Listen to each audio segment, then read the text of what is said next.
Chapter 8 લંગડી ફાળકૂદ.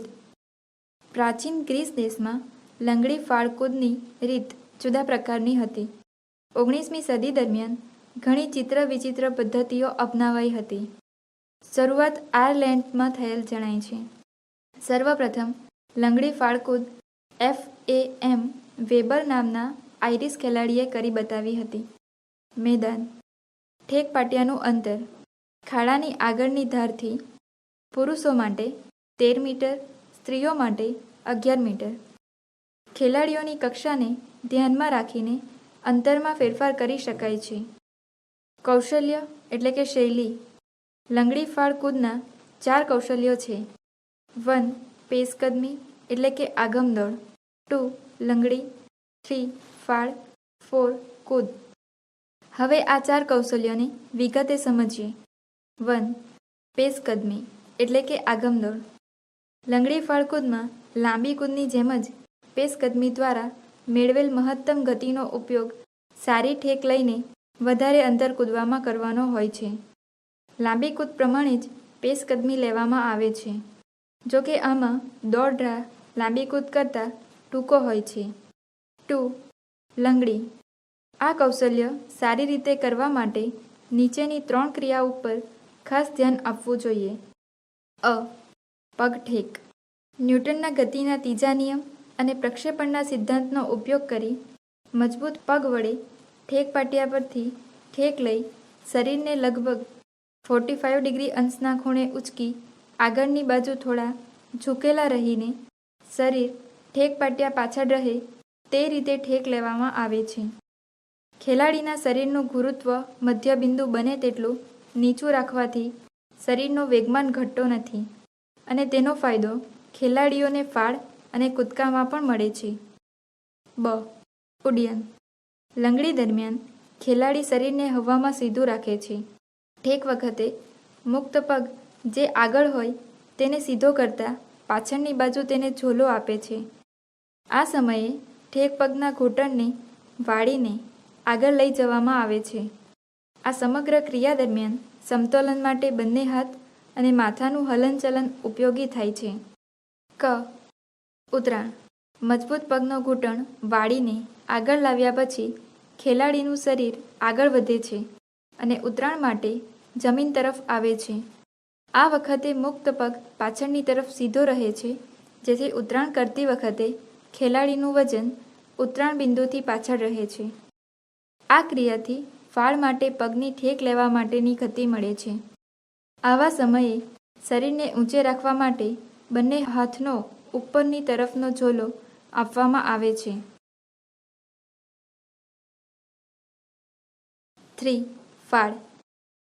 આ કૌશલ્ય પણ સારી રીતે કરવા માટે પગઠેક, ઉડ્ડયન અને ઉતરાણની ક્રિયા ઉપર ખાસ ધ્યાન આપવું જોઈએ. અ. પગઠેક. લંગડીવાળા પગ ઉપર ઉતરાણ કર્યા પછી તરત જ તે જ પગથી ફાળ માટે ઠેક સમયે ખેલાડીનું શરીર લંગડીના ઉતરાણ બિંદુથી પાછળ રહેતું હોવાથી તેને ફાળ માટે જરૂરી 35 અંશના ખૂણાની રેખા ઉપર જવા માટે વધુમાં વધુ તક મળે છે, જેથી ફાળમાં લાંબુ અંતર મેળવી શકાય છે.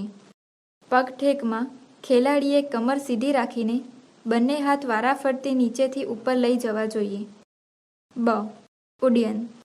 ફાળ માટે ઠેક લીધા પછી તરત જ ઠેક પગને ઘૂંટણમાંથી વાળેલો રાખી શરીરની નીચે લઈ જવામાં આવે છે. મુક્ત પગની જાંઘ જમીનને સમાંતર રહે તે રીતે ઉંચકીને આગળ તરફ લઈ જવામાં આવે છે. આ વખતે મુક્ત પગ ઘૂંટણમાંથી વળેલા રહે છે. બંને હાથ અર્ધ વળેલા રાખી શરીરથી તેને દૂર લઈ જવાથી હવામાં રહેલા શરીરનું સમતોલન જળવાઈ રહે છે. ક. ઉતરાણ. ફાળનું ઉતરાણ મુક્ત પગ પર કરવામાં આવે છે.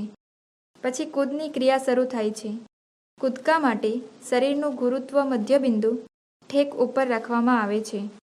ફાળનું ઉતરાણ એવી રીતે થવું જોઈએ કે જેથી શરીરનું વજન ઉતરાણ કરતાં પગની એડી ઉપરથી જમીન પર પડવું જોઈએ.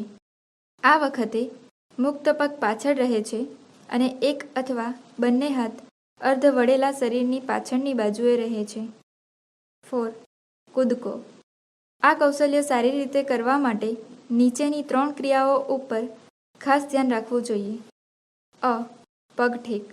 ખેલાડીએ શરીરના બધા જ અવયવો સાથે રાખીને શરીરમાં જે વેગમાન રહ્યો હોય તેની સાથે સમન્વય સાધીને શરીરને વધુમાં વધુ ઊંચાઈએ ઠેક દ્વારા લઈ જવા પ્રયત્નો કરવા જોઈએ. બ. ઉડ્ડયન. ઉડ્ડયનની સમગ્ર ક્રિયા લાંબી કૂદના ઉડ્ડયન કૌશલ્યની માફક જ કરવાની રહે છે. ક. ઉતરાણ. લાંબી કૂદ પ્રમાણે કરવામાં આવે છે. ખેલાડી બંને પગને સાધારણ ખુલ્લા રાખીને આગળ તરફ લંબાવીને શરીરનું સમતોલન જાળવી બંને હાથને આગળ તરફ ઝોલા આપી શરીરને આગળ તરફ ધકેલી લાંબા અંતરનો લાભ મળે તે રીતે સફળતાપૂર્વક સલામત ઉતરાણ કરે છે. લંગડી, ફાળ, કૂદ અનુક્રમે 25 ડિગ્રી, 35 ડિગ્રી, 45 ડિગ્રી અંશના ખૂણે લેવાથી ખેલાડી મહત્તમ અંતરનો લંગડી ફાળ કૂદકો લગાવી શકે છે. નિયમો. 1. ઠેક પાટિયા અને ખાડાની દૂરની ધાર વચ્ચેનું ઓછામાં ઓછું 21 મીટર અંતર રાખવામાં આવે છે. 2.